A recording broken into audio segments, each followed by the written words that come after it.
ಗಣಿ ಮತ್ತು ಭೂವಿಜ್ಞಾನ ಇಲಾಖೆಯ ಎಡವಟ್ಟಿಗೆ ಸ್ಥಳೀಯರು ರೋಷಾವೇಶಗಳು. ಚಿಕ್ಕಬಳ್ಳಾಪುರ ತಾಲೂಕಿನ ಕವರ್ನಹಳ್ಳಿ ಗ್ರಾಮದ ಸರ್ವೆ ನಂಬರ್ 1ರಲ್ಲಿ ಸುಮಾರು 17 ಎಕರೆ ಬಂಡೆಯಿಂದ ಕೂಡಿದ್ದು, ಇದಕ್ಕೆ ಶ್ರೀನಿವಾಸಪ್ಪ ಎಂಬ ವ್ಯಕ್ತಿಯು ಯಾವುದೇ ಯಂತ್ರಗಳನ್ನು ಬಳಸದೆ ಜೀವನೋಪಾಯಕ್ಕೆ ಬಂಡೆ ಕೆಲಸವನ್ನು ಮಾಡಿಕೊಂಡು ಜೀವನ ಸಾಗಿಸ್ತೇನೆ ಅಂತ ಮನವಿಯ ಮೇರೆಗೆ ಸುಮಾರು 20 ವರ್ಷಕ್ಕೆ ಗಣಿ ಮತ್ತು ಭೂವಿಜ್ಞಾನ ಇಲಾಖೆ ವತಿಯಿಂದ 1 ಎಕರೆ ಕಲ್ಲು ಗಣಿಗಾರಿಕೆಗೆ ಪರವಾನಗಿಯನ್ನು ಪಡೆದಿರುತ್ತಾರೆ. ಆದರೆ ಅದೇ ಸರ್ವೆ ನಂಬರ್ನಲ್ಲಿ ಇನ್ನುಳಿದ ಬಂಡೆಯನ್ನು ಆ ಗ್ರಾಮ ಮತ್ತು ಸುತ್ತಮುತ್ತಲಿನ ಭೂವಿ ಜನಾಂಗ ಹಾಗೂ ಬಲಿಜ ಜನಾಂಗವೂ ಸೇರಿದಂತೆ ಅಕ್ರಮವಾಗಿ ತಮ್ಮ ಜನಾಂಗದ ವೃತ್ತಿಯ ಅನುಸಾರವಾಗಿ ಬಂಡೆಯ ಕೆಲಸವನ್ನು ಮಾಡುತ್ತಾ ತಮ್ಮ ಜೀವನ ಕಟ್ಟಿಕೊಂಡಿದ್ದಾರೆ. ಇತ್ತೀಚೆಗೆ ಪರವಾನಗಿಯನ್ನು ಪಡೆದ ಶ್ರೀನಿವಾಸಪ್ಪ ತಮ್ಮ ಪರವಾನಗಿಯನ್ನು ನವೀಕರಣವನ್ನು ಮಾಡಿಕೊಂಡಿದ್ದು, ಇದಕ್ಕೆ ಸಂಬಂಧಿಸಿದ ಅವರಿಗೆ ನಿಗದಿಪಡಿಸಿದ್ದ 1 ಎಕರೆ ಬಂಡೆಯ ಸ್ಥಳದಲ್ಲಿ ಇಲಾಖೆ ನೀಡಿರುವ ನಿಯಮಗಳನ್ನು ಮೀರಿದ್ದಾರೆ ಅಂತ ಆರೋಪದ ಮೇಲೆ ಅವರಿಗೆ ಇಲಾಖೆಯು ದಂಡವನ್ನು ವಿಧಿಸಿತ್ತು. ಅದು ಅವರು ಕಟ್ಟಲಾಗದ ರೀತಿಯ ದಂಡ. ಇದನ್ನು ಕಡಿಮೆ ಮಾಡಿಸಿಕೊಂಡು ದಂಡವನ್ನು ಕಟ್ಟಿ ನವೀಕರಣ ಮಾಡಿಸಿಕೊಂಡಿರ್ತಾರೆ. ಈ ಸ್ಥಳದಲ್ಲಿ ಇನ್ನೂ ಅನೇಕರು ಯಾವುದೇ ಪರವಾನಗಿಯನ್ನು ಇಲಾಖೆಯಿಂದ ಪಡೆಯದೆ ಕಲ್ಲನ್ನು ಸಾಗಿಸ್ತಾ ಇದ್ದಾರೆ ಅಂತ ಆರೋಪಿಸಿದ ಶ್ರೀನಿವಾಸಪ್ಪ, ಸುಮಾರು 25 ಜನ ಅಕ್ರಮವಾಗಿ ಕೆಲಸ ಎಸಗ್ತಾ ಇದ್ದಾರೆ ಅಂತ ಅವರೆಲ್ಲರೂ ಕಾನೂನಾತ್ಮಕವಾಗಿ ಪರವಾನಗಿ ಪಡೆದ ನನ್ನ ಮೇಲೆ ದೌರ್ಜನ್ಯ ಸಿಗುತ್ತಿದ್ದಾರೆ ಅಂತ ಆರೋಪಿಸಿದ್ದಾರೆ. ಈ ಆರೋಪ ಹೊರಿಸಿರುವ ವ್ಯಕ್ತಿಗಳನ್ನು ಕೇಳಲಾಗಿ ಈಗಾಗಲೇ ಇವರಿಗೆ ಸರ್ಕಾರದಿಂದ ಕೊಟ್ಟಿರುವ ಪರವಾನಗಿಯ ಅರ್ಧ ಎಕರೆ ಬಂಡೆಯನ್ನು ಇತರರಿಗೆ ಅಡಮಾನವಿಟ್ಟಿದ್ದು, ಅದರ ಪ್ರಕಾರವಾಗಿ ನಾವು ಇಲ್ಲಿ ಕೆಲಸ ಮಾಡ್ತಿದ್ದೇವೆ ಅಂತ ಅವರು ಉತ್ತರಿಸಿದರು. ಜೊತೆಗೆ ಭೂವಿ ಜನಾಂಗದ ನಾವುಗಳು ಬಂಡೆಯನ್ನೇ ನಂಬಿ ನಮ್ಮ ತಲಾತಲಾಂತರಗಳಿಂದ ಈ ಕೆಲಸ ಮಾಡಿಕೊಂಡು ಬಂದಿರುವ ನಾವುಗಳು ಸರ್ಕಾರಕ್ಕೆ ಮನವಿ ಮಾಡಿದ ಕೂಡಲೇ ರಾಜ್ಯ ಗೆಜೆಟ್ನಲ್ಲಿ ಭೂವಿ ಜನಾಂಗದ ಕಲ್ಲು ಗಣಿಗಾರಿಕೆಗೆ ಪರವಾನಗಿ ತೆಗೆದುಕೊಳ್ಬೇಕು ಅಂತ ಹೇಳಿದ ಕೂಡಲೇ ಸಂಬಂಧಪಟ್ಟ ಇಲಾಖೆಗೆ ನಾವು ಈಗಾಗಲೇ ಅರ್ಜಿಗಳನ್ನು ಸಲ್ಲಿಸಿದ್ದೇವೆ. ಇದನ್ನು ಬಿಟ್ಟರೆ ನಮಗೆ ಜೀವನವೇ ಇಲ್ಲ ಎಂಬಂತೆ ಅಳಲು ತೋಡ್ಕೊಂಡಿದ್ದಾರೆ. ಈ ಸಂಬಂಧ ಈ ಹಳ್ಳಿಗೆ ಸಂಬಂಧಿಸಿದ ಬಂಡೆಯನ್ನು ಸಂಬಂಧಪಟ್ಟ ಇಲಾಖೆ ಮತ್ತು ಅಧಿಕಾರಿಗಳು ಸೂಕ್ತವಾಗಿ ಪರಿಶೀಲಿಸಿ ಸ್ಥಳೀಯ ಜನರ ಶಾಂತಿ ಜೀವನದಕ್ಕೆ ಧಕ್ಕೆ ಬರದ ರೀತಿಯಲ್ಲಿ ಬಂದಿರುವ ಸಮಸ್ಯೆಯನ್ನು ಸೂಕ್ತವಾಗಿ ಪರಿಶೀಲಿಸಿ ಸುಖ ಜೀವನಕ್ಕೆ ಅನುವು ಮಾಡಿಕೊಡ್ಬೇಕು. ಆದರೆ ಇಲ್ಲಿ ನಡೀತಾ ಇರುವುದು ಒಬ್ಬರನ್ನು ಕಂಡ್ರೆ ಇನ್ನೊಬ್ಬರಿಗೆ ಆಗದ ರೀತಿಯಲ್ಲಿ ಕಾನೂನಾತ್ಮಕವಾಗಿ ಪರವಾನಗಿ ಪಡೆದ ಕುಟುಂಬಕ್ಕೆ ಬೇರೆಯವರಿಂದ ಕಿರುಕುಳ ಕೊಡ್ತಿದ್ದಾರೆ ಅಂತ ಕಾರಣಕ್ಕೆ ಮುಂದಿನ ನಮ್ಮ ಜೀವನವು ಕಷ್ಟಕರವಾಗಿರುತ್ತೆ ಅಂತ ಶ್ರೀನಿವಾಸಪ್ಪ ಮತ್ತು ಕುಟುಂಬ ತಮ್ಮ ಅಳಲನ್ನು ತೋಡ್ಕೊಂಡಿದ್ದಾರೆ. ಅದೇನೇ ಇರಲಿ, ಸಾರ್ವಜನಿಕರ ನೆಮ್ಮದಿ ಬದುಕಿಗೆ ಸರ್ಕಾರ ಮತ್ತು ಅಧಿಕಾರಿಗಳು ಸಮಸ್ಯೆಗೆ ಪರಿಹಾರವನ್ನು ನೀಡಿ ಶಾಂತಿಯುತ ಬದುಕಿಗೆ ಸಾಕ್ಷಿಯಾಗಬೇಕಂತ ಈ ಮೂಲಕ ತಿಳಿಸ್ತೇವೆ. ಯಾವ್ದು ಇಲ್ಲ ಸರ್, ಇವೆಲ್ಲ ಅಕ್ರಮ ಬನ್ನಿ ಸುಮ್ಮನೆ ಸರ್.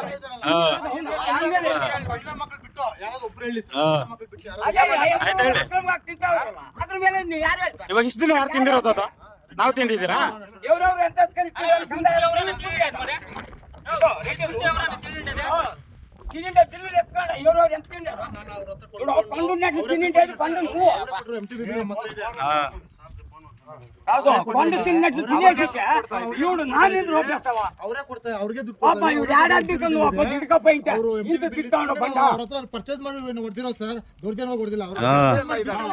ಅದೇ ಸರ್ ಈ ಬಂಡೆ ಎಲ್ಲ ಐತೆ, ಅಲ್ಲ ಆ ಬಂಡೆ ಎಲ್ಲ ಐತೆ ನೋಡಿ ಸರ್. ನೀವೇ ಸಿಕ್ಕೈತೆ ಅಂತ ಕೇಳ್ಬಿಟ್ಟು ಜಾರ್ಜ್ ಬಿಸಾಕಿ ಅವ್ರ ಹತ್ತ ದಿಂಡ್ ಹೊಡ್ಕೊಳ್ಳೋಕೆ ಅಂತ ಬಿಟ್ರೆ 3 ತಿಂಗಳು ಇವ್ರು ಫೆನ್ಸಿಂಗ್ ಎಲ್ಲ ಅಂತ సార్ పాపం ఫెన్సింగ్ చేస్తే ఏది ఏకుంటే పోది వాళ్ళ సెంటర్ లో మార్క్స్ పెంచిస్తారు కదేం ఇవ్వడు దాని పట్టుకొని చెప్తాను. ఎవరైనా ధర్మంగా పోలీసు మాది లీజ్ చేసుకొని వాళ్ళు ఎవరైనా తిని నా మీద వచ్చే ప్రాణికులు ఎవరు వస్తాయి? ఎవరు వస్తారు చెప్పు.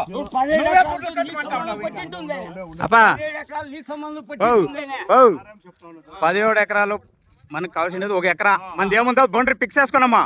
పక్కల్లో ఎవరు కలుస్తా ఉన్నారో వాళ్ళు బౌండరీ ఫిక్స్ చేసుకొని అప్పుడు కలుసుకోవాలి. ఇప్పుడు మనం ఎట్లా ఫిక్స్ చేసుకున్నామా అట్లా ఫిక్స్ చేసుకొని కాలనీ మేము ఆవిడ అధికారులతో పోతాం. మేము తిన్నారు అంటే ఎవరన్నా చెప్పరా? దాకా లేకుండా తింటా ఉన్నారు అంటే ఎట్లా లెక్క? ఇప్పుడు మేము కట్టే వాళ్ళు కడతానే ఉన్నాం కదా. అదే మాకు దాఖలా కావాల్సిన మేము కొట్టుకుంటాం కదప్ప. మేము దాఖలా కావాలా మేము కొట్టుకుంటా ఉన్నాం. మేము దాఖలా లేకుండా తింటా ఉన్నారు కదా. దాఖలా లేకుండా తింటా ఉన్నారు కదా. నేను చేపిస్తున్నామా? ನಾವು ಈ ಬುಕ್ ಮಾಡ್ಕೊಂಡು ಬರ್ತೀವಿ. ನಾವು ನಾನು ಕೇಳ್ಕೊಂಡು ಮಾಡ್ಕೊಂಡು ನೀವೆಲ್ಲ ನನಗೆ ಕಪ್ಪ ಕಟ್ಟಿ ಅಂತಾನೆ. ಇದು ನಿಮ್ಗೆ ಗೊತ್ತಿಲ್ಲ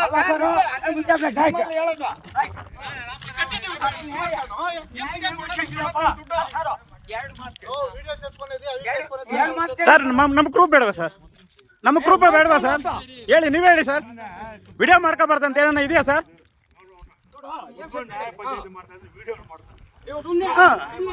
మొన్న ఏడాదిలో ఈ ఏడాది లేదన్నా ఇవిడు మనం మాట్లాడండి ఏడాదిలో ఈ ఏడాది లేదు ఇవిడు 3 నెలలకు తినేసిన ఈ బండ 3 నెలలకు తినేసే ఈ బండ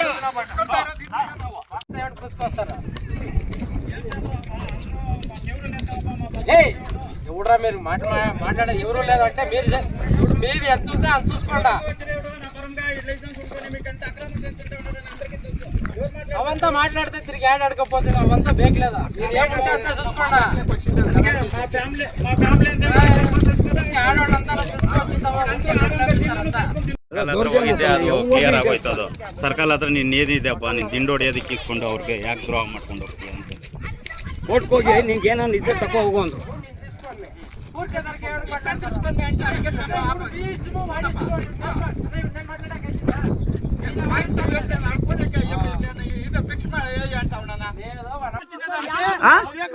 ఓనా అంటే మేము చేసుకుంటా ఉండేది మీరు పోయి అధికారులు కంప్లైంట్ ఇవ్వండి నన్ను అక్రమంగా చేస్తా ఉన్నారని మేమేమిటికేలా మేము కరెక్ట్ గా ఉన్నామన్నా మేము కరెక్ట్ గా ఉన్నామన్నా మేము కరెక్ట్ గా ఉన్నాము మా బోర్డులో మేము కరెక్ట్ గా చేసుకొని తింటా ఉన్నాము ఏడా ఇది మాదే ఇది నీకు కావాలంటే వచ్చి సర్వే చెప్పి నువ్వు కావాలంటే సర్వే చెప్పేనా నువ్వు సర్వే చెప్పి వచ్చి కావాలంటే ಅಲ್ಲಮ್ಮ ಈಗ ಮುಷ್ಟೂರು ಕಟ್ಟ ಇದ್ರೆ ನಾವು ಹೊಡೆದಿರೋದು ಸುಳ್ಳು ಕಂಪ್ಲೇಂಟ್ ಯಾಕೆ ಕೊಡ್ಬೇಕು ಅಲ್ಲ ಏನಾಗ್ಲಿ ಮತ್ತೆ ಸೈಲೆಂಟ್ ಆಗಿದ್ದೆ ಇಲ್ಲ ಬಂಡೆ ಎಲ್ಲ ನಮ್ದು ಅಂತೀರ ಅಷ್ಟೇ ಸೈಲೆಂಟ್ ಆಗಿದ್ದೆ ಅದು 18 ಗುಂಟೆ 18 ಎಕರೆ ನಮ್ದು ಅಂತ ಇದ್ದೀರಾ ಯಾಕಿಲ್ಲ ಯಾಕಿಲ್ಲಮ್ಮ ಸಂಬಂಧ ಒಡ್ರೆಪಳ್ಳಿ ಆದ್ರೆ ನನ್ನ ಜನ ಕೆಲಸ ಮಾಡ್ತಿರೋದು ನಮ್ಮ ಗೋವಿ ಜನ ನಮ್ಮ ಕೆಲಸ ಮಾಡ್ತಾ ಇರೋದು ಇಂಥ ಸುಳ್ಳು ಕಂಪ್ಲೇಂಟ್ ನಮ್ಗೆ ಬರಲ್ಲ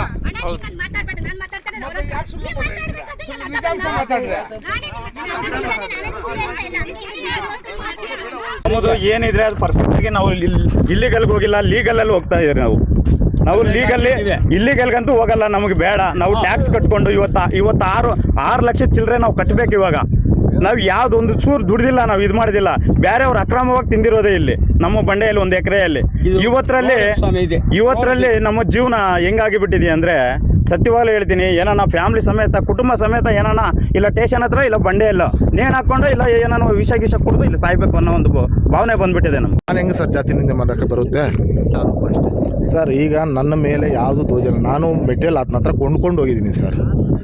ಶ್ರೀನಿವಾಸಪ್ಪ ಅವ್ರ ಹತ್ರ ನಾನು ಮೆಟೀರಿಯಲ್ ಕೊಂಡ್ಕೊಂಡು ಹೋಗಿ ಬಿಸ್ನೆಸ್ ಮಾಡಿದ್ದೀನಿ ಸರ್. ಅವ್ರಿಗೆ ಮೆಟೀರಿಯಲ್ ಕೊಂಡ್ಕೊಂಡಾಗ ಅಮೌಂಟ್ ಕೊಟ್ಟಿದ್ದೀನಿ ಸರ್. ಅದು ಬಿಟ್ಟರೆ ನಾನು ಎಲ್ಲೂ ಕೆಲಸನೂ ಮಾಡ್ತಾಯಿಲ್ಲ. ನಂದು ಯಾವುದು ಇದಿಲ್ಲ ಸರ್. ನಮ್ಮ ತಂದೆಯವ್ರ ಕಾಲಕ್ಕೆ ನಮ್ಮದು 2011 ತಂದೆಯವ್ರು ಲೇಸ್ ಆಗಿತ್ತು.